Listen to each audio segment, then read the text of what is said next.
നമസ്കാരം, ഞാൻ നിങ്ങളുടെ സ്വന്തം ശരവൺ മഹേശ്വർ.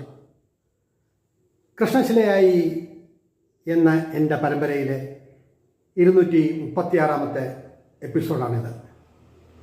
ഇന്ന് ഞാൻ നിങ്ങളോട് പറയുന്നത് പ്രശസ്ത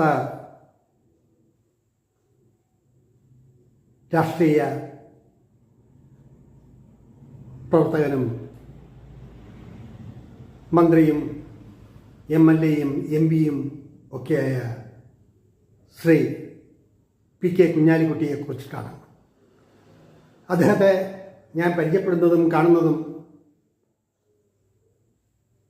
റഷ്യൻ പര്യടന വേളയിൽ വെച്ചാണ്. 15 ദിവസത്തോളം ഞങ്ങളുടെ ടീം ഒരുമിച്ചാണ് അവിടുത്തെ വിവിധ സ്ഥലങ്ങൾ സന്ദർശിക്കുകയും മറ്റും ചെയ്തത്. ബഹുമാന്യമായ വ്യക്തിത്വമുള്ളൊരു മനുഷ്യൻ, മുസ്ലിം ലീഗിൻ്റെ അനിഷേധ്യനായ നേതാവ്. ഇവിടെ രാഷ്ട്രീയം പറയാനൊന്നുമല്ല ഞാൻ ഉദ്ദേശിക്കുന്നത്. അദ്ദേഹത്തിൻ്റെ നൈർമല്യമായ പെരുമാറ്റം, വസ്തുതകളോടുള്ള സമീപനം, ആവശ്യത്തിന് മാത്രം അറിവിൻ്റെ തോന്നലിൻ്റെ ചെപ്പുകൾ തുറക്കുന്നൊരു വ്യക്തിത്വം. 15 ദിവസത്തെ യാത്രക്കിടയിൽ പലതവണ അദ്ദേഹവുമായി കാണുകയും സംസാരിക്കുകയും ഒടുവിൽ മലയാള മനോരമയുടെ ചീഫ് എഡിറ്ററായിരുന്ന പത്മഭൂഷൺ ശ്രീ K. മാത്യുവിൻ്റെ വസതിയിൽ വെച്ച് കാണുമ്പോഴും പിന്നീട് 1-2 വട്ടം MLA ക്വാർട്ടേഴ്സിൽ വെച്ച് കാണുമ്പോഴും ഒക്കെ വളരെ കുലീനമായ സംസാരവും ഓർമ്മപ്പെടുത്തലും.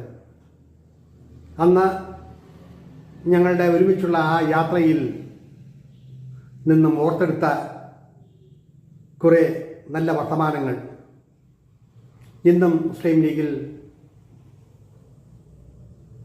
അനുസ്യൂതം പ്രവർത്തിച്ചുകൊണ്ടിരിക്കുന്ന ഒരു നല്ല രാഷ്ട്രീയ നേതാവ്. കാണുമ്പോഴെല്ലാം ആ പഴയ ഓർമ്മകൾ, ആ പഴയ കാഴ്ചകളെല്ലാം ഓർമ്മിച്ചെടുക്കുന്ന ഒരു വലിയ വ്യക്തിത്വം. അദ്ദേഹവും മുൻ മുഖ്യമന്ത്രിയും മുൻ വിദ്യാഭ്യാസ മന്ത്രിയും ഒക്കെ ആയിരുന്ന TM ജേക്കബും ഓടി വരികയാണ് മനസ്സിൽ. അവരുമായിട്ടുള്ള അന്നത്തെ ആ സംഭാഷണങ്ങളെല്ലാം, ആ അനുഭവങ്ങളാണ് ഈ എപ്പിസോഡിലൂടെ